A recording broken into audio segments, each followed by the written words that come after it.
I don't know how to really respond to that. Welcome to Stuck in Vermont, brought to you by 7 Days. My name's Ava Sahlberger. We're here at the Off Center for the Dramatic Arts in Burlington, Vermont, for the Green Candle Theater Company's production of Josh Bridgman's Concrete Kingdom. I am here to warn you all. To really get to the meat of Josh Bridgman, you need to see one of his shows. Are you in control of any aspect of your life, your job, your boyfriend? The world is not ours!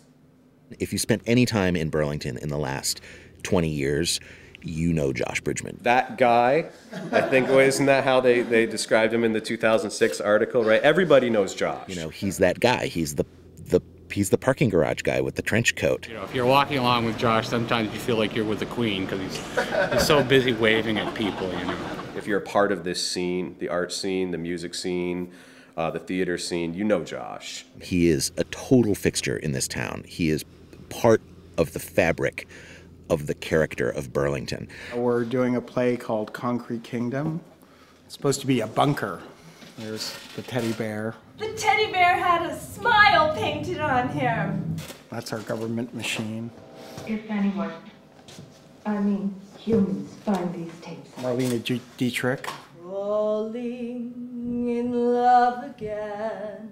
For more than a year, we've been talking about this play as kind of a follow-up to Silent Invasion. They're working together. The depths of madness, despair, loneliness, you know, things we all feel, just magnified to the nth degree. Like it means anything, we are in the end times now!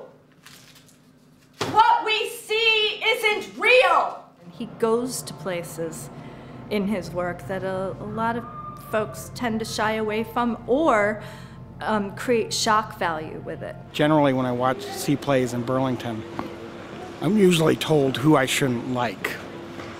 I'm saying for the most part. And it's like, well, I don't think things are that easy.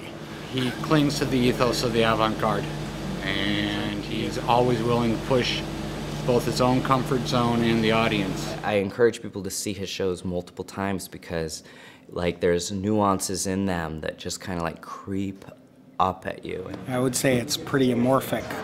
I don't want it to be pinned down, but... He has his own language, his own way of kind of moving through the world. And those of us that kind of get it and get him know that there's incredible potential. It helps to have people believe in you, but also people willing to challenge you, so. In Green Candle, he has a bevy of people, at least, who are really eager and willing to support his artistic vision. I would like to tell you, but I don't know if I can trust you. Can we trust anyone? He had a very troubling childhood, and his mother died at an early age of a heroin addiction. And for a child growing up in a household like that, your mom does become an alien. The look was cold. The eyes were uncaring and inhuman. I think what sort of led me to playwriting when I was a kid, I used to come up with sketches for other kids and sort of organize them. He made stories up about them. Great stories, much better than the comic book stories. You know, so I sort of had to, you know, live in my own little world, so. And he's a parking garage attendant, right? I mean, that's a part of his identity. He's been doing that job forever.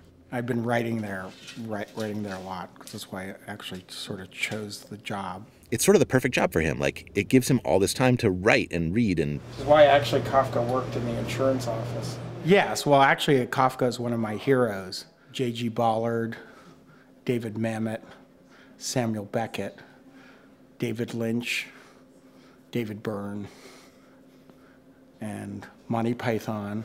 They all have their own individual voice. Yeah. The laugh. Josh's laugh is unmistakable. And awesome. Yeah. And horrifying. And awesome. totally distinctive and totally Josh.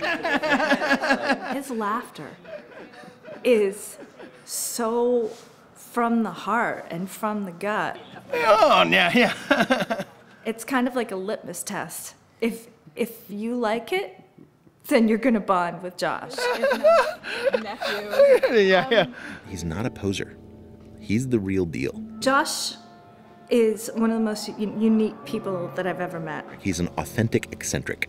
He challenges everybody around him to be just as sincere. He's one of my favorite people. So we decided, since Josh was the runner-up, we should feature him in the 201st episode of Stuck in Vermont. We'll get Stuck in Vermont view again real soon. I always wish for someone to discover him. Those kids will probably study me in college or something. They're like, Josh? Maybe one of them will like turn into my biographer. I don't know. Somebody yelled to me, "Why aren't you wearing your trench coat?" And I didn't know who he was.